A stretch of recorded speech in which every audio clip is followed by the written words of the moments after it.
कश्मीर में आर्टिकल 370 की बहाली, राहुल गांधी के नेता की देश विरोधी मांग। जम्मू कश्मीर के लोगों को 370 की बहाली के लिए लड़ना चाहिए। सोच के बयान पर सुधांशु त्रिवेदी ने मांगा राहुल सोनिया खड़गे से जवाब। राहुल जी, सोनिया जी और खड़गे जी से पूछना चाहता हूं कि ये मुस्लिम बाहुल्य राज्य, मुस्लिम का भारत में रहना और संप्रभुता, खुद मुख्तारी शब्द का प्रयोग किया गया है। सोवेनिटी, इंग्लिश में कहेंगे सोवेनिटी, हिंदी में कहेंगे संप्रभुता, उर्दू में कहेंगे खुद मुख्तारी। क्या ये कांग्रेस पार्टी की आधिकारिक लाइन है? क्या जम्मू कश्मीर में बीजेपी पलटेगी सरकार?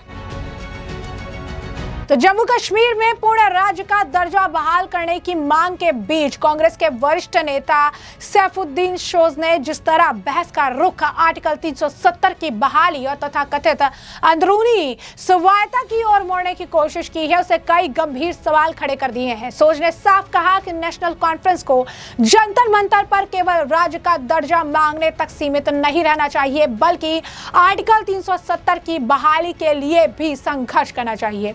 इतना ही नहीं, उन्होंने कहा कि जम्मू कश्मीर का असली मुद्दा अंदरूनी स्वायत्तता है और यही उनकी अपनी शर्तों पर बहाल होनी चाहिए। दिलचस्प बात यह है कि सोच ने राज्य का दर्जा बहाल करने के मुद्दे को लगभग गौण बताते हुए कहा कि उसे कोई हमेशा के लिए केंद्र शासित प्रदेश नहीं रख सकता है। उन्होंने मुस्लिम आबादी में हुई वृद्धि के बारे में भी बात की। कहा पहले आबादी कुछ और थी, आज आबादी कुछ और है, इसीलिए असली लड़ाई आर्टिकल 370 और अंदरूनी स्वायत्तता की है। इससे संदेह जाता है कि राज्य का दर्जा उनके लिए प्राथमिक विषय नहीं बल्कि विशेष संवैधानिक व्यवस्था की वापसी ही मुख्य लक्ष्य है।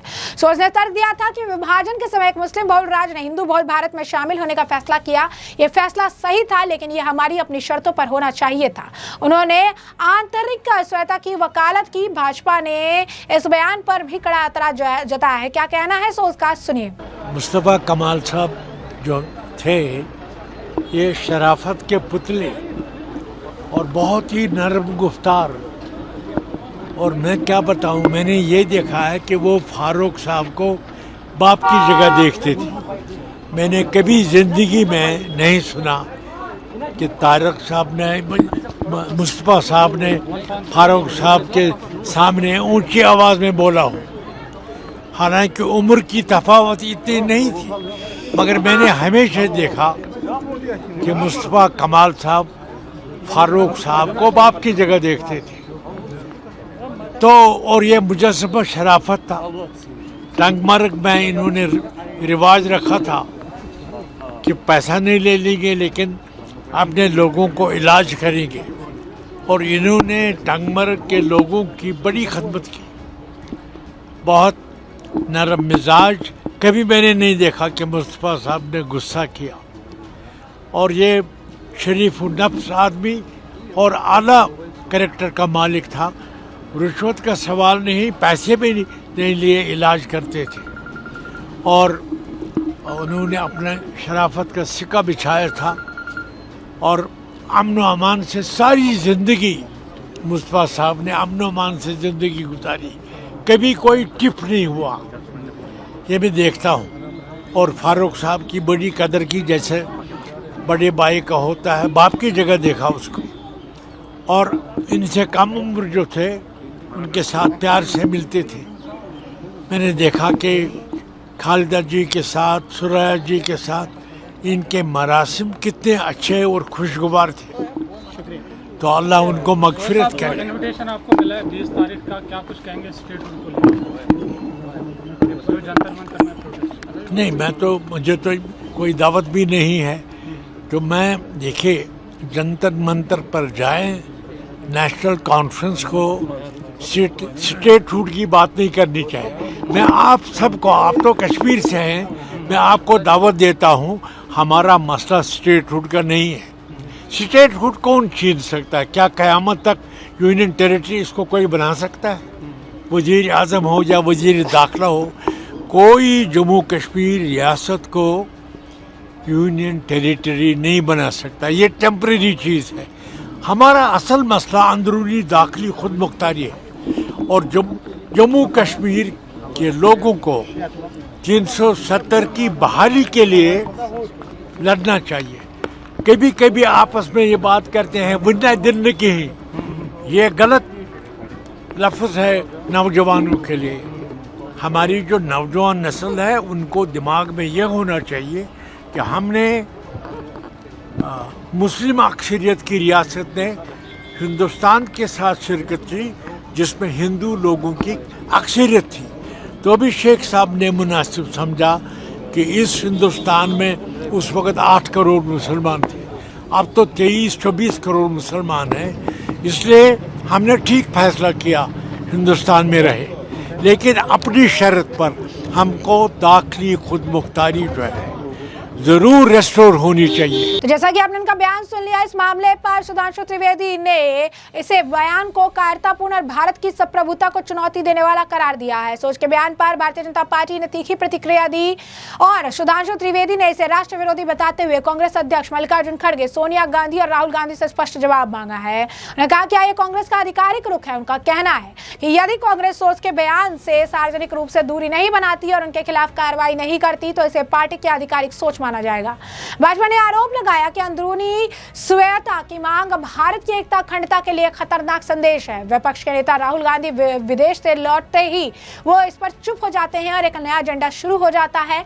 सुधांशु त्रिवेदी का आरोप है कि सोच जो है वो आंतरिक स्वायत्तता के नाम पर कश्मीर की अलग संप्रभुता मांग रहे हैं। त्रिवेदी ने आरोप लगाया सोच ने पहले अपनी किताब में मुशर्रफ प्लान का जिक्र कर कश्मीर को भारत से अलग करने की बात कही थी। सोच ने कहा कि विभाजन के समय जो मुस्लिम आबादी 8 करोड़ थी वो 23 करोड़ हो चुकी है, इसलिए फैसला अपनी शर्तों पर होना चाहिए। त्रिवेदी ने साफ कहा प्रधानमंत्री नरेंद्र मोदी की सरकार के नेतृत्व में सरकार की नीति बहुत ही स्पष्ट है और वो है एक राष्ट्र की। क्या कह रहा है सुधांशु त्रिवेदी का, और सुनिए। नेता प्रतिपक्ष राहुल गांधी जी अपनी चिरपरिचित शैली में संदिग्ध विदेशी अज्ञातवास से वापस आए और कोई भारत विरोधी बयान न आए, ऐसा कैसे हो सकता है?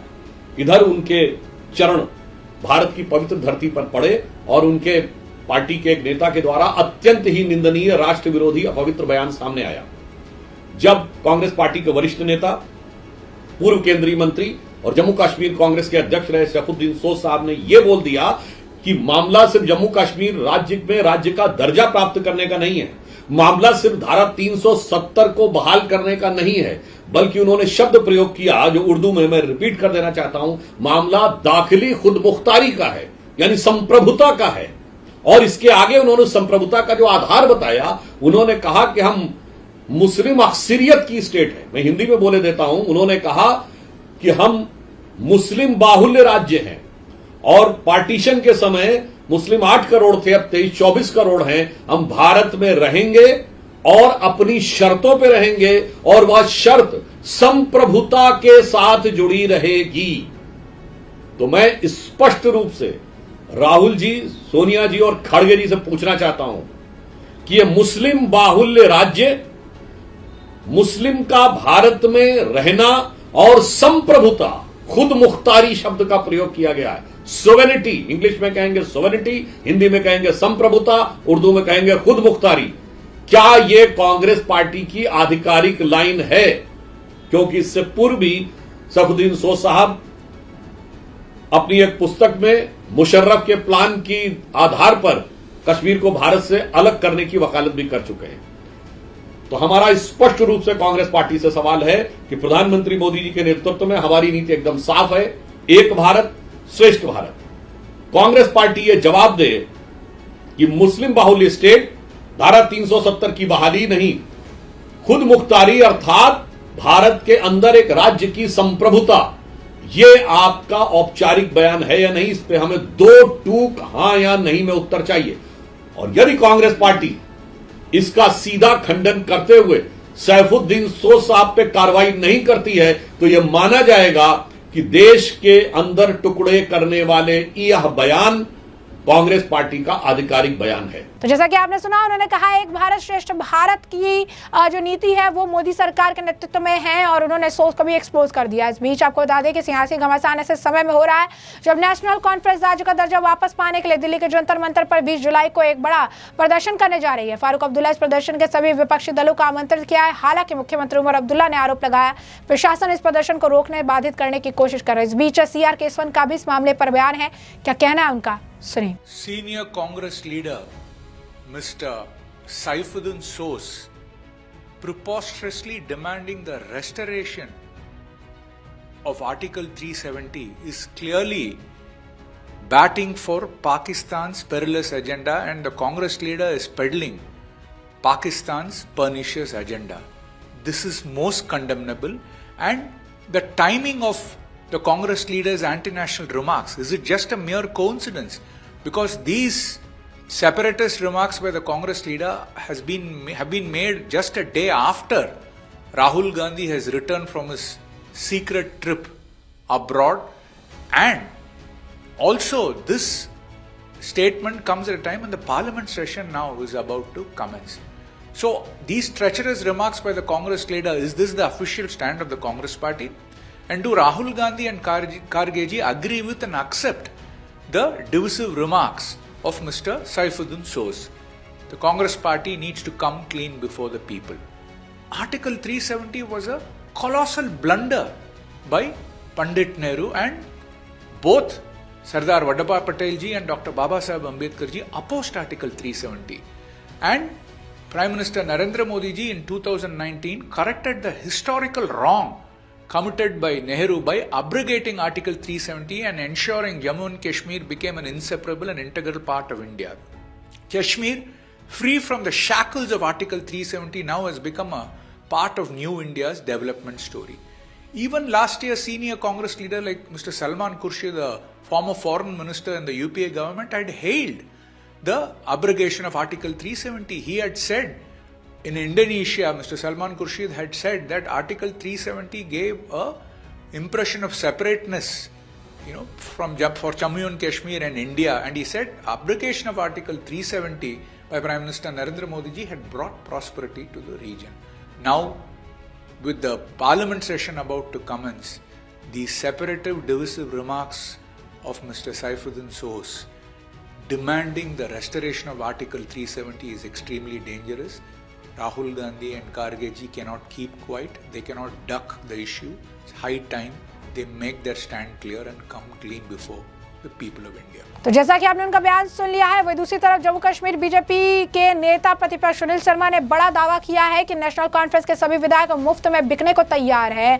एक न्यूज चैनल से बात करते हुए उन्होंने साफ किया किसी भी कीमत पर जम्मू कश्मीर में मौजूदा सरकार को अस्थिर कर सरकार नहीं बनाएगी। 20 जुलाई को प्रस्तावित भारतीय जनता पार्टी की उमर अब्दुल्ला के खिलाफ रैली से पहले उन्होंने बात करते हुए सुनील शर्मा ने कहा कि उनके विधायक मुफ्त में बिकने को तैयार हैं, लेकिन हम लेने को तैयार नहीं है। जब हमें सरकार नहीं बनानी तो हम उनके विधायकों को क्यों लेंगे। सुनील शर्मा ने कहा कि हम सरकार तोड़कर सरकार नहीं बनाना चाहते, ये खुद टूटे हुए हैं। तो ये बहुत बड़ा दावा उनके द्वारा जो है किया गया है कि खुद टूटे हुए हैं। नेता प्रतिपक्ष ने यह भी कहा कि उन्हें जम्मू कश्मीर में सरकार बनाने की जरूरत क्या है, वैसे ही जम्मू कश्मीर में सब कुछ उन्हीं का हो रहा है। उन्होंने ये भी कहा कि बिना सरकार बनाए वो सब हो रहा है जिनमें 370 के लिए बोला है कि धारा दोबारा नहीं आएगी, ये अब सरकार ने भी मान लिया है। उन्होंने आगे कहा कि हमने कहा कि जम्मू कश्मीर को राज्य का दर्जा मिलेगा, तो सरकार ने भी ये बात जो है मान लिया है। हमने कहा 35A दफन हो चुका है, तो 35A दफन हो चुका है, तो हमने कहा जमानत इस्लामी से हुर्रियत तक सभी राष्ट्र विरोधी है और सब बैन होगी,